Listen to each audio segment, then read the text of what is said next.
Assalamualaikum warahmatullahi wabarakatuh. Perkenalkan, nama saya Rahmania Citra Dewi, NIM 2323 150034, Prodi Hukum Tata Negara, Universitas Negeri Fatmawati Soekarno Bengkulu.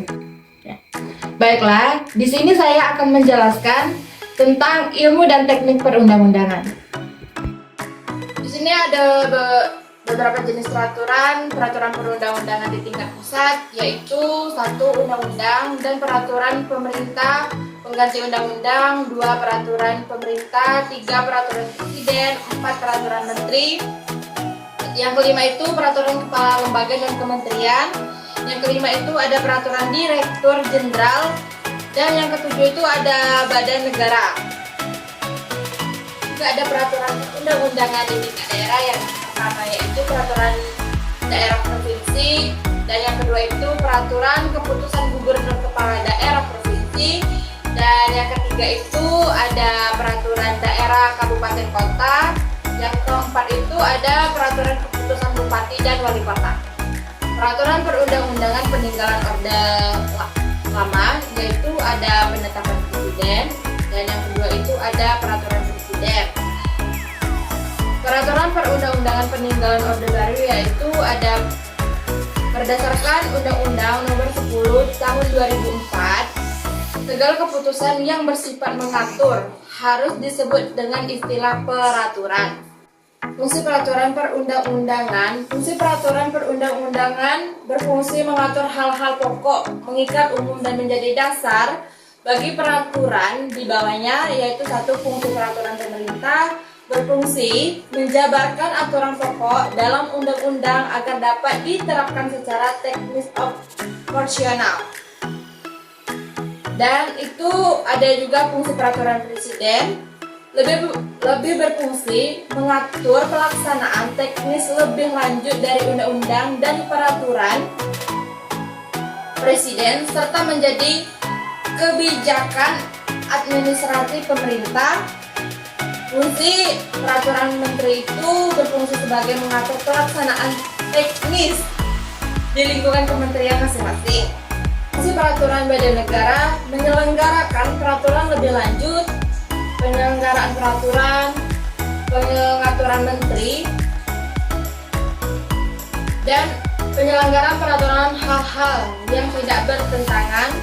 Fungsi peraturan kepala daerah itu menyelenggarakan peraturan dalam rangka pelaksanaan perda dan menyelenggarakan peraturan atas kuasa PUU. Materi muatan undang-undang dan peraturan undang-undang lainnya. Materi muatan undang-undang sebelum perubahan Undang-Undang Dasar 1945 dari ketentuan dalam batang tubuh Undang-Undang Dasar 1945 berdasarkan wawasan negara beredar atas hukum, berdasarkan wawasan pemerintah, dan berdasarkan sistem konstitusi. Yaitu di sini juga ada materi muatan peraturan undang-undang lainnya sebelum perubahan, yaitu ada materi muatan peraturan pemerintah pengganti peraturan undang-undang, materi muatan peraturan pemerintah, materi muatan keputusan presiden, materi muatan peraturan di bawah keputusan presiden. Materi muatan undang-undang sesudah perubahan Undang-Undang Dasar 1945, materi muatan undang-undang, materi muatan Perpu, materi muatan peraturan pemerintah, materi pemuatan peraturan pemerintah, materi muatan peraturan presiden, materi muatan peraturan daerah, materi pemuatan peraturan desa.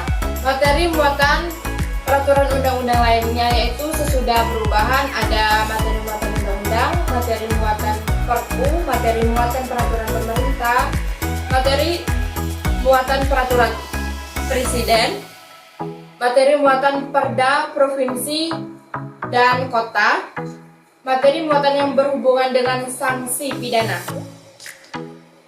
Asas pembentukan peraturan undang-undang yang baik menurut Elsie van der Vleers. Asas formal: 1. Asas tujuan yang jelas. 2. asas organ atau lembaga. 3. Asas perlunya peraturan. 4. Asas dapatnya dilaksanakan. 5. Asas konsensus, yaitu ada juga asas yang material. 1. Asas tentang termologi, dan 2 itu ada asas tentang dapat dikenali. 3. Ada asas perlakuan yang sama dalam hukum. 4. Asas kepastian hukum. 5 itu ada asas pelaksanaan hukum sesuai keadaan.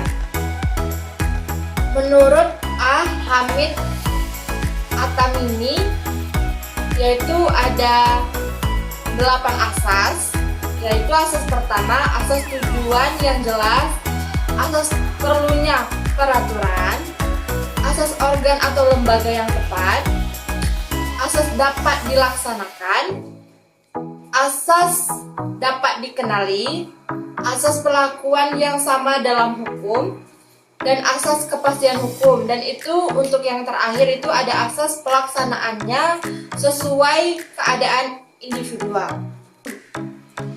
Menurut Undang-Undang Nomor 10 Tahun 2004 dan